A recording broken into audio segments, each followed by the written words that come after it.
The Warriors are down 17. The next three quarters, they outscore the Rockets 93-47. From what you saw, what did they get right in those last 36 minutes?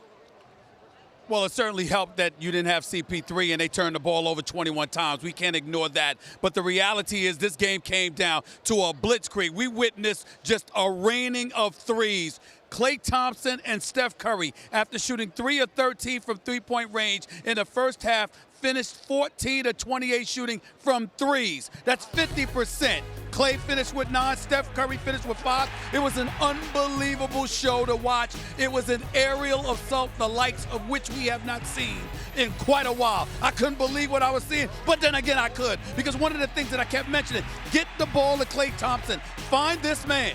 Everybody's talking about Kevin Durant. We know he's a superstar. He finished with 23 points, still struggling from three-point range, but at least he had 4 turnovers today, which is 4 times more than he had in the last 2 games combined, which was 0. But that's okay. You got Steph Curry. He turned back into a three-point shooter because they turned him into a 2-point shooter in Game 5. But Klay Thompson, after hitting 8 of his first 13 shots in Game 5 was virtually ignored. You cannot have that. This is one of the elite shooters in a game of basketball. They remembered that. They kept finding him, and this guy kept making it time after time after time again. I'm telling you right now, it was something that was special to watch. And if that kind of stuff happens in Game 7, we're going to be back here for the finals instead of Houston. Houston's going to have to find a way to shut that down because, boy, were they on fire tonight. 64-25 outscored Houston in the second half. I sense your enthusiasm for the performance. Klay Thompson had that kind of a blitz as well, Game 6 a couple years ago in Oklahoma City.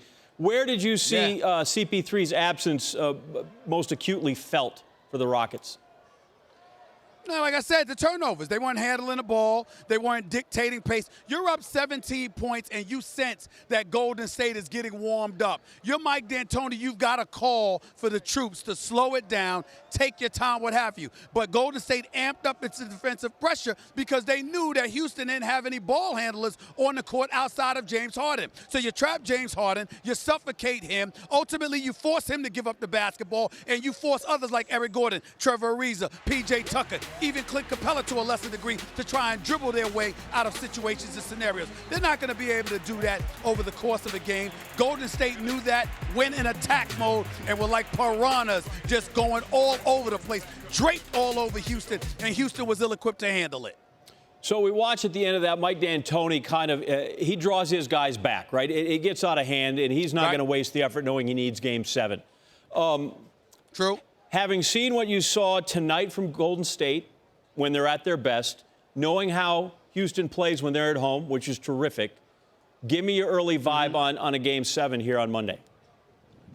I'm picking Golden State over anybody if you're telling me they're going to be at their best. The problem is when they've been in Houston, they've been far from their best. What I would tell you is this. The key to me for Game 7 for Golden State, don't ignore Klay Thompson. You know Steph Curry is going to take his shots. You know Kevin Durant's going to take his shot. But did you realize, John, that prior to tonight's game, throughout this series, other than Game 1, where Klay Thompson dropped 28 and shot the ball 18 times, the next 4 games, he never had more than 14 shots. That cannot happen. You have to find this man. He's going to make perimeter shots. He has the ability to get to the hole, and you certainly know he can convert from the free throw line. It can't be just about Kevin Durant or Steph Curry trying to break you down. You have to get Klay Thompson involved, because if you get him involved, that's an additional individual that Houston will have to pay attention to. It will open up their defense more, and you're able to attack.